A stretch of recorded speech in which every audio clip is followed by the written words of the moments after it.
कहा भला भाई ई जहर वहार हम ना पिए बेटवा बहिने मर जाए। अब बताई बाबा तो का अब हम टनटन ही है हमार बुढ़ौनो टनटन है अब बेटवा मर जाए तो फिर से होए। अब कहाँ से बाबा बताई कहा तो बताई बाबा जैसे पेड़ के पाती झड़ जात है तो फिर हो जात है और वैसे बेटवा मरे तो फिर हो जाए। अब भाई हम तो ए बच्चे लगा के चलावा कहा थे कि बाबा हो कहन का कहन हम ना पिए बुढ़ऊ को दे पियत हो तो भाई बुढ़ऊ पी ले। अब है शरबत भरा गिलास उठाए के बाबूजी अब बुढ़ऊ के आगे बपौनू के आगे रख दिए। बपौनू जैसे हारा भेड़ा पीछे के मुँह कैले कुछ देर तो बोलबो ही ना कहे बाप। और कुछ देर के बाद जब बपौनू बोले तो कहा थे बाबू कहें कि बाबा जी एक आई बात विचारे। बड़ी देर में विचार के बुढ़वा बोलत है बाबू कहें कि बाबा जी एक आई बात विचारे। अरे मर जावे तई बुढ़िया फिर के कयासा निहारे सहारे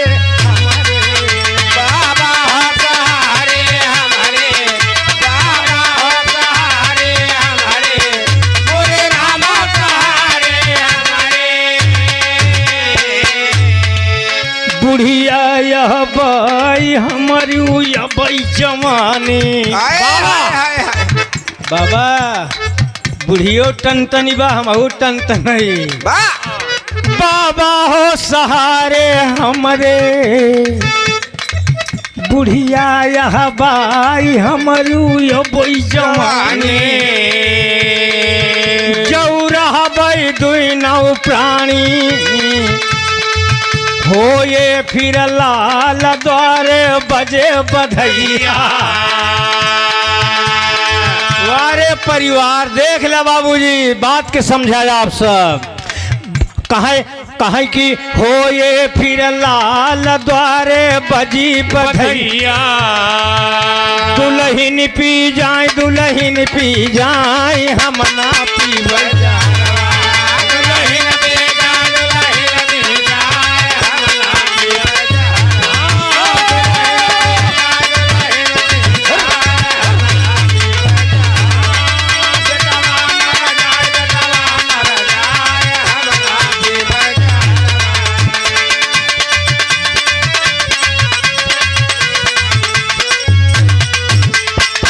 बहुत अच्छे बहादुर।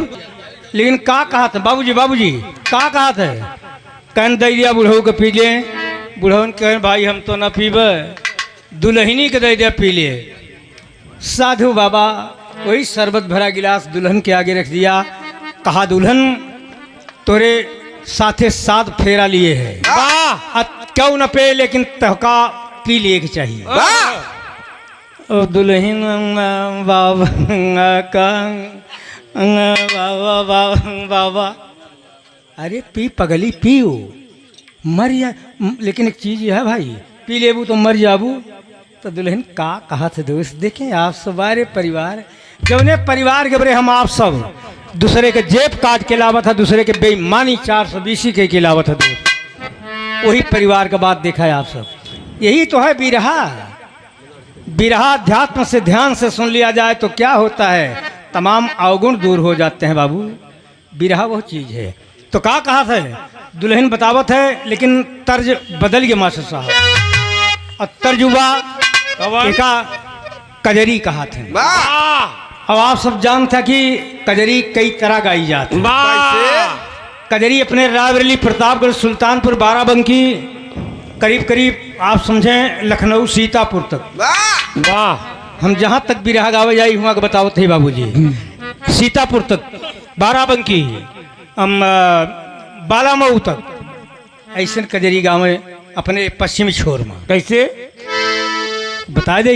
हाँ अच्छा तो सावन में झूला पड़ जाए।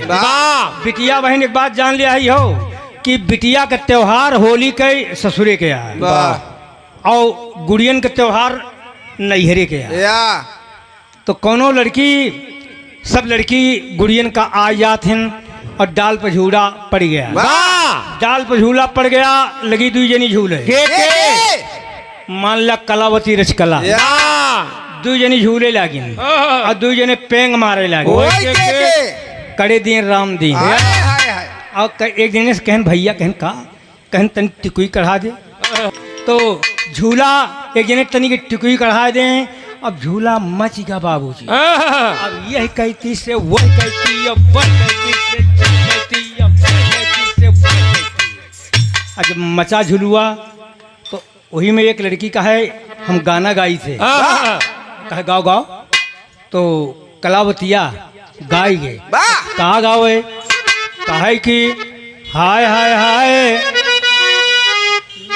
अयो जान ला आप सबके सावन के महीना में लड़कियन का औरतन का हरी हरी चूड़ी और हरी हरी साड़ी बहुत पसंद आवत तो लड़की वही कजरी के भाव में गावे कहे कि अरे धोतिया अरे धोतिया धोतिया धोतिया धोतिया धोतिया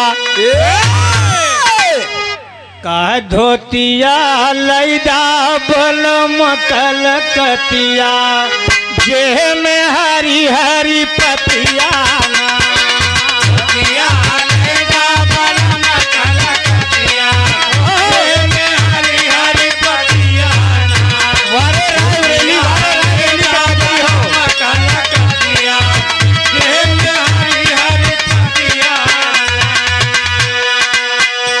एक तो एक लड़की गा गए तो दूसर की कहे हमहू गाई थे रे कहन तय कब से गावे लगे कहे हमार पुरबनिया भौजी आई बा बहुत गावत है खूब सिखाए बा तो ऊ गावे का कहे कहे कि हाय हाय धीरे धीरे धीरे धीरे धीरे धीरे धीरे धीरे धीरे कहे धीरे धीरे पौआ धरल बड़ी धनिया गौने में दुल्हन जाता धीरे धीरे पौआ धरल बारी धनिया गोरे घुंघरावा बाजैना धीरे धीरे पौआ धरल बारी धनिया गोरे घुंघरावा बाजैना धीरे धीरे पौआ धरल बारी धनिया गोरे घुंघरावा बाजैना। ई कजरी अपने रायबरेली प्रतापगढ़ सुल्तानपुर बाराबंकी सीतापुर तक के छोर तक गाती हैं वाह। लेकिन यह कजरी जब आप बनारस में जाबा कड़े दिन कैसे गावे तब भैया ये तो लड़किए गाई गए तो मैं जौन दूठे लड़के पेंग मारत है कहे हमहू गाई थे वाह। कहन भैया कजरी के दिन गुड़ियन का चाहे लौंडा गावे चाहे लौंडिया गावे गाओ गाओ तो हूँ गाओ तो कड़े दिन गावे लाग कहे कि हमसे किहू करार बंगले माँ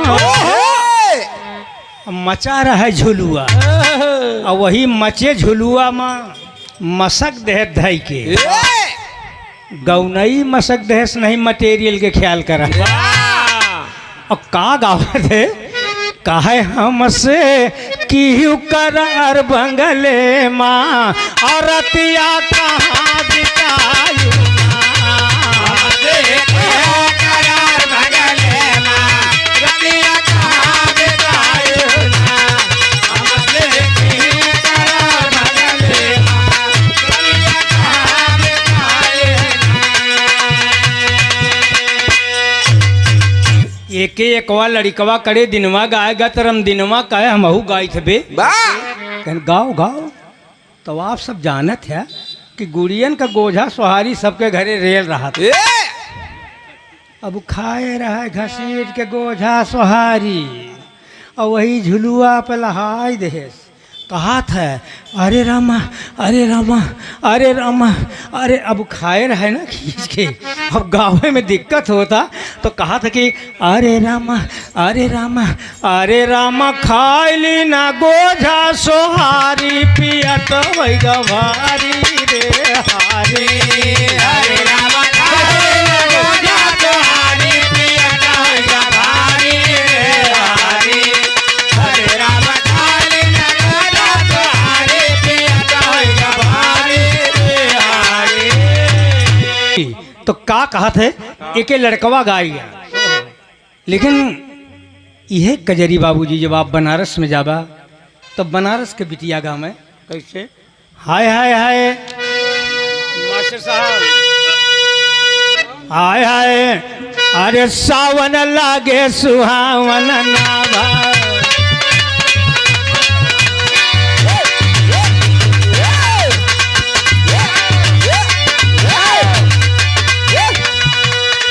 सावन लागे सुहावन नाभा वह पला नवा हो झूलनवा कैसन झूली सजनवा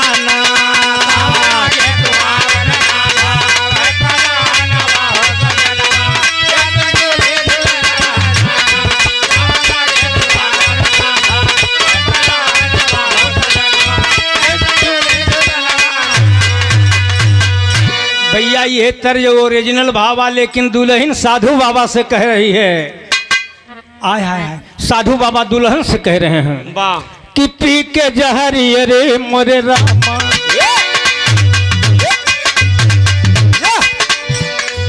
अरे पी के जहर बचावा दुल्हा कहाँ पी के जहर बचावा दुल्हा दुल्हनिया हो बचनिया हमारी माना माना हो जहर बचावा दुल्हा दुल्हनिया हो बचनिया हमारी माना माना हो जहर बचावा दुल्हा दुल्हनिया हो बचनिया हमारी माना माना। दुल्हन जहर क्यों न पिए लेकिन तू पी लिया तोहार पतिया तो दुल्हन अरे बात बतावे लागी। बाबा हमार बात सुना दुल्हन का बोलत है क्या दुल्हन अरे बात बतावे लागी जबकि भई नहीं रही शादी। कहे बाबा हमार बियाह नहीं भरा, जंगल में हरा गोरू चरावत रहे, एक ठे भड्डरी जात रहा। भड्डरी से कहा बाबा हमार हाथ देखा था तब भड्डरी बताए रहा। कहाँ के भड्डरी ससुर बताए रहा कुछ नहीं कि जहर न पिए के पर झूठी बात का कहा था कि दुल्हनी बात बतावे लागी जबकि भई नहीं रही शादी। तब भड्डरी रहा बताए बियाह पति तोहार मरी जाए, बियाह पति तोहार मरी जाए। आई बात है मोरे आगे कहा कि आई बात है मोरे आगे, आई बात है मोरे आगे। राजा साथ छोड़ के भागे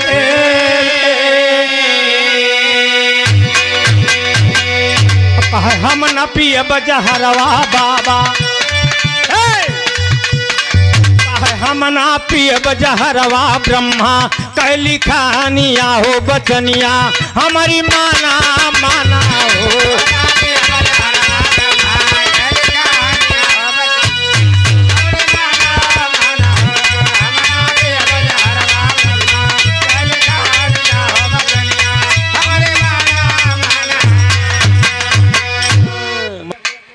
दुल्हन बोलत कि बाबा न पीब। लड़का चदरा ओढ़े सुनत है,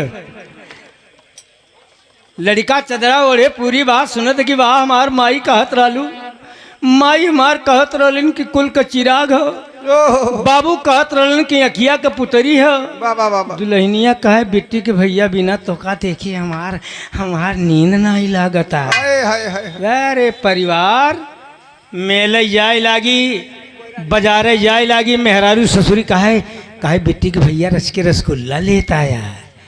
कितना सब प्यार कर हम इनके लिए इस परिवार के लिए।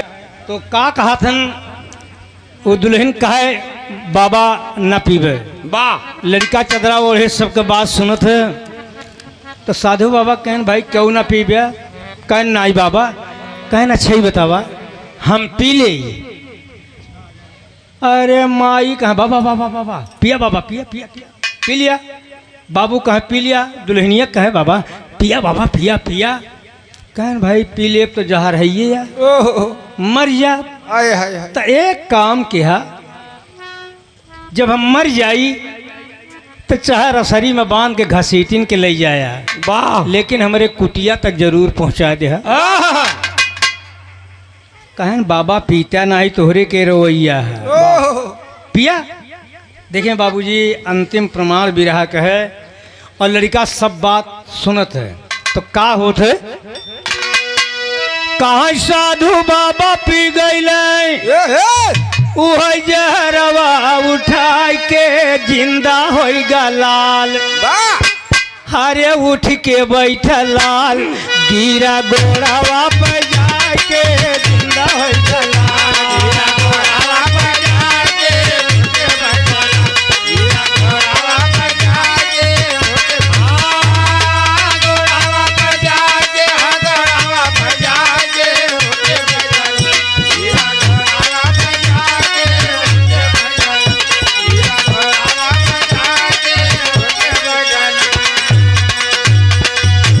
अरे चदरा ओढ़े रहा है बाहर बाहर, उठ के आएगा और साधु बाबा के चरण पर गिर गया और कहा थे कि झूठ भैल माई बाबू झूठी दुल्हनिया।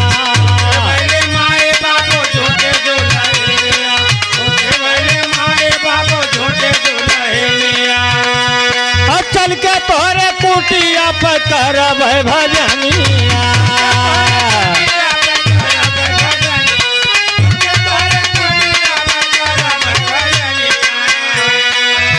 काहे झूठ साच बाबा हमका दिया पर खाए के जिंदा भैले लाल गिरा।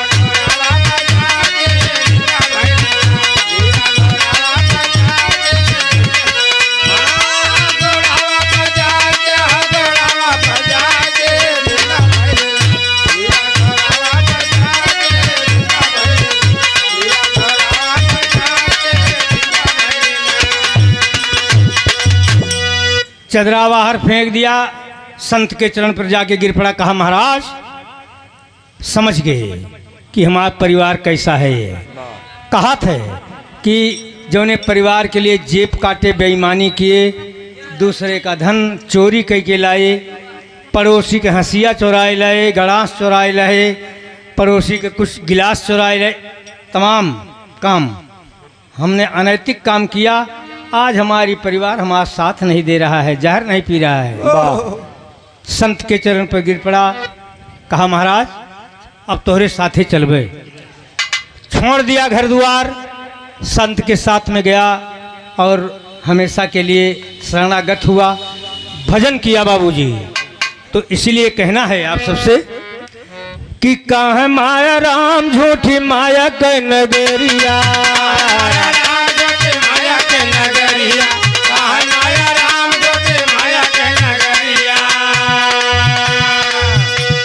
याद सूरत पाल कई गए स्वर्ग के सफरिया।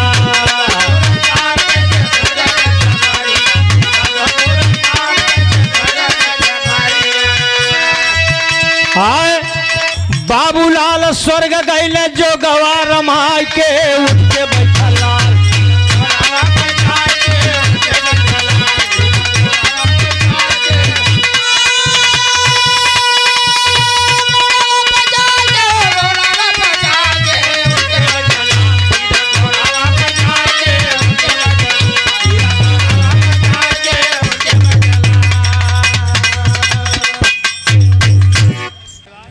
अंतिम लाइन, वो बच्चा भजन किया और मोह त्याग दिया। कोनो घर दुआर छोड़े के इशारा नहीं किया जा रहा है बिरहा में। बाबा माई बाप छोड़ने का इशारा नहीं किया जा रहा है। केवल जैसे जल बीचे पुरैन उपजे जलही में करे पसारा, अवाके पात नीर नहीं बेधे ढरक परे जैसे पारा। संतो नदी बहाए जलधारा। इसमें रह करके कबीर साहब ने कहा है कि कर्म करे सब रहा ये कर्मी, ऐसी युक्ति बतावे और सदा आनंद फंद से न्यारा भोग में जोग सिखावे, संतोष सो सदगुरु मोहि भावे। इस गृहस्थी में रह के अपने बाबू की सेवा करना, माता जी का सेवा करना, अपने बच्चों का सेवा करना, पत्नी का सेवा करना, सेवा परमो धर्मा। वाह वाह वाह। सेवा ही परम धर्म है, यही वैराग्य है। ला तो बाबू अंतिम टेरी में कहना है, बाबू माया राम कहें कि झूठ से मुंह का मोड़ा, झूठ से नाता तोड़ के भैया अब सत्य से नाता जोड़ा, बैरागी बन के बंदा चल पड़ा। कविवर गुरु शरण गुरु चरणों के अनुरागी, बैरागी बन के बंदा